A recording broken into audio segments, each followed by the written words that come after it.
அவங்க போடலாம் எனக்கு அந்த மருந்து தெரியும். அதே மருந்து மாலை மருந்துக்கு தெரியும். உனக்கு என்னதான் தெரியாது. பேய் ஓட்ட போற, காட்டு வேலை பாடுற, பாட்டு பாடுற, வண்டி ஓட்ட போற, ஜோசியம் சொல்ற, காலம் பாக்குற, என்னதான் தெரியாது. அப்படியே கிடையாது. பார்த்தால் எவட்டுமே முடி தம்பி சித்த மருத்துவத்துல ஓரளவுக்கு தெரியும்.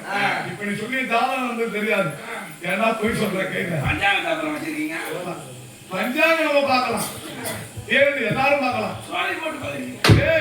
அந்த கண்ணாடி கேட்டோம்.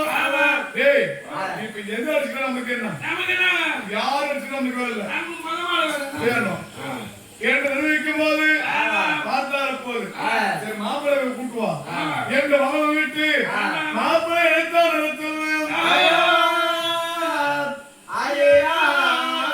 பெரிய மகரிஷி வந்து சேர்ந்தார். ஐயா மும்மூர்த்திகளே தண்டம் தண்டம் தண்டம் நானே தண்டமா இருக்கிறேன். வாய் வந்து பத்தியா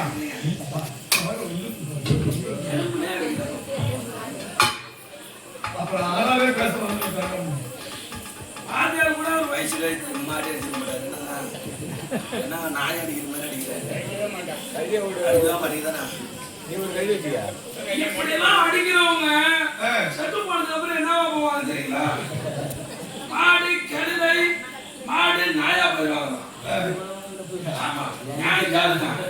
அடுத்த ஜென்மத்துல மாடு நாய் பண்ணி கழுதையா போவாங்க. போனா நாயா போனா கல்லா இருப்பாங்க தூக்கி, கழுதையா போனா குச்சால இருப்பாங்க கல்லா இருப்பாங்க, மாடா போனா சவுக்கால அடிப்பாங்க.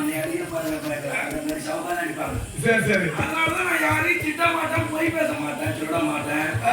எந்த வேலையும் செய்ய மாட்டேன். தெரியாம தான் எங்க காசு இருந்தாலும் துணி இருந்தாலும் தெரியாம இருக்கு.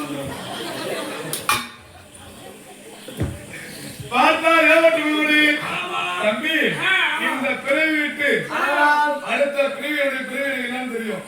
உனக்கு தெரியாது. என்னது அடுத்த பிரிவுல வந்து நான் 9 போலாம் இருக்கேன். அதனால காசு நல்லா கிடைக்குது. அப்படி நினைக்காதீங்க. திருடங்க என்பது அவ்வளவு கேவலம் கிடையாது. ஆமா நல்லா இருந்து கலெக்டரா இருக்கிறவங்க இருக்கிறாங்க, ஐபிஎஸ்ஆ இருக்கிறவங்க இருக்கிறாங்க, நல்லா பள்ளியில இருக்கிறவங்க இருக்காங்க. திருடவங்க இருக்காங்க, பொய் சொல்றவங்க இருக்காங்க. ஆமா பார்த்தாடா நீங்க தப்பான தொழிலுக்கு போறவங்க இருக்காங்க. டேய் ஏனென்றால் பார்த்தார் எவட்டுமே மணி இப்ப அறியா என்று சொல்லி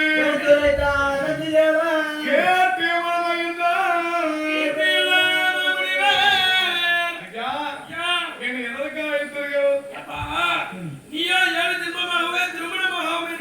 எனக்கு 7 ஜென்மமாகவே திருமணமாகாமல் நைவேத்தியத்திலே நான் தவறிக்கிறேன். சிவசிவா சிவசிவா என்று. ஆமா அப்படிதான் சொல்லிட்டாங்களா? 7 ஜென்மமாகவே திருமணமாகாமல் இருக்கின்றாய். ஆமா அதனால உனக்கு ஒரு மேரேஜ் பண்ணலாம்னு இருக்கோம். மேரேஜ்னா கர்மகாரினா கல்யாணம். சுவாமி கல்யாணம் என்று சொன்னேன்.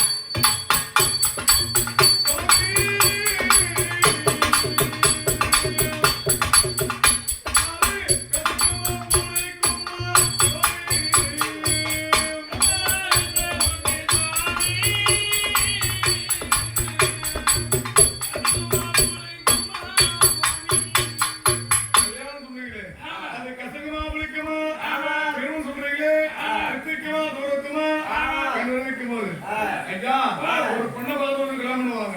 அறிவித்தவனே மகமாரி பொண்ணு வைக்கணும் சிவபெருமா சென்று